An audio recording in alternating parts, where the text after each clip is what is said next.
Very good question.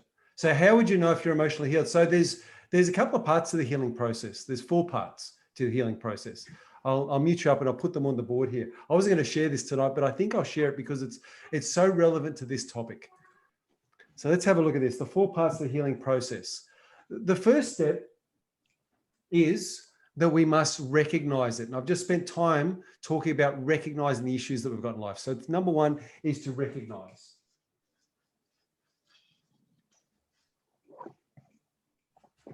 Once we've recognized it, we know that there's a wound there. Let's say you cut yourself while gardening. You rub past the thorn bush and suddenly there's a scrape on your arm and starts bleeding. So now you've got a wound. Okay, it's only a small one. It's a scratch, but it's still a wound. And oftentimes when you're gardening, you won't even feel it. You won't even notice it at the time because it's surface. But then you look down and you see the blood and you go, oh, I must have cut myself. There's something going on here. And that alerts you to it. You start looking around. You wash the blood, the dirt away, and there you see the wound. So that's the first step, is to recognize it. Step number 2 is you stop picking at it. Now, when you get a scrape on your arm or you get a cut and then you keep scratching it when it's itchy, what'll happen is it'll keep festering and it won't heal. We keep opening up the wound.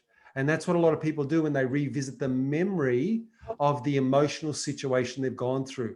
What you're doing effectively is opening that wound up. You keep scratching it, you keep picking at it. So number 2 is stop picking at it. Stop picking.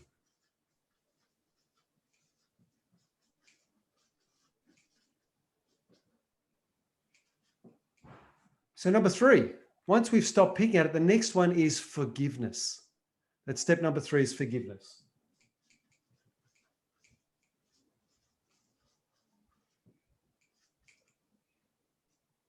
And step number 4 is